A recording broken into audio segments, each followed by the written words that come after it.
បាទជំរាបសួរលោកគ្រូអ្នកគ្រូថ្ងៃនេះដែរខ្ញុំមានវីដេអូចែករំលែកថ្មីមួយទៀតទាក់ទងទៅនឹងរបៀបនៅក្នុងការ check មើលលេខកូដសម្ងាត់ Wi-Fi របស់ Wi-Fi របស់យើងអញ្ចឹងវិធីសាស្ត្រមួយហ្នឹងគឺសំខាន់ដែរនៅពេលដែលយើងភ្លេចលេខកូដ password Wi-Fi របស់យើងគឺយើងត្រូវការចូលទៅមើលថាតើpassword Wi-Fi ដែលយើងកំពុងតែ connect ហ្នឹងគឺវាមានលេខកូដប្រមាណខ្លះ អញ្ចឹងវិធីសាស្ត្រដែលយើងអាចចូលទៅមើលលេខកូដ password របស់ Wi-Fi របស់យើងបានគឺយើងអាចចូលមកកាន់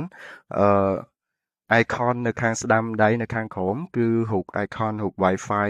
អញ្ចឹងយើងdouble click ទៅលើicon រូប Wi-Fi ហ្នឹងទៅ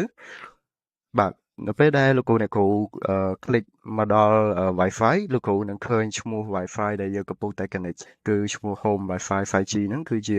ឈ្មោះ Wi-Fi របស់ Wi-Fi របស់ខ្ញុំអូខេអញ្ចឹងលោកគ្រូអាចចុចសញ្ញា drop down នៅខាងស្ដាំដៃនៅពេលដែលលោកគ្រូអ្នកគ្រូចុចសញ្ញា drop down គឺវានឹងលេខមើលថានៅក្នុងចម្ងាយនៅជុំវិញហ្នឹងមាន Wi-Fi ណាខ្លះដែលកំពុងតែមាននៅចិត្តcomputer laptop របស់យើងអូខេអញ្ចឹង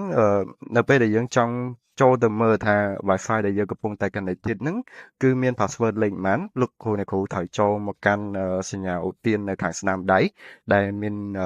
ឈ្មោះថា property បាទបន្ទាប់ពីយើងចូលមកដល់ property របស់ Wi-Fi លោកគ្រូអ្នកគ្រូ scroll ទៅខាងលើរកពាក្យថា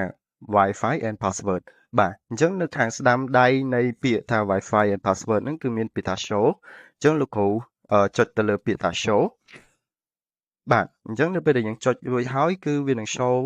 ប្រាប់យើងថា Wi-Fi ដែលយើងកំពុងតែ connect ហ្នឹងគឺមាន password លេខប្រមាណអញ្ចឹងវាក៏ភ្ជាប់មកជាមួយនឹង QR code មួយដែរបើសិនជាលោកគ្រូអ្នកគ្រូត្រូវការ connect ជាមួយនឹង Wi-Fi ហ្នឹងលោកគ្រូអ្នកគ្រូអាច scan QR code ហ្នឹងទៅគឺវា automatic connect Wi-Fi ហ្នឹងយកតែម្ដងបាទអញ្ចឹងខ្ញុំជឿថា tip ខ្លីមួយហ្នឹងអាចជួយលោកគ្រូអ្នកគ្រូបាននៅពេលដែលលោកគ្រូអ្នកគ្រូភ្លេច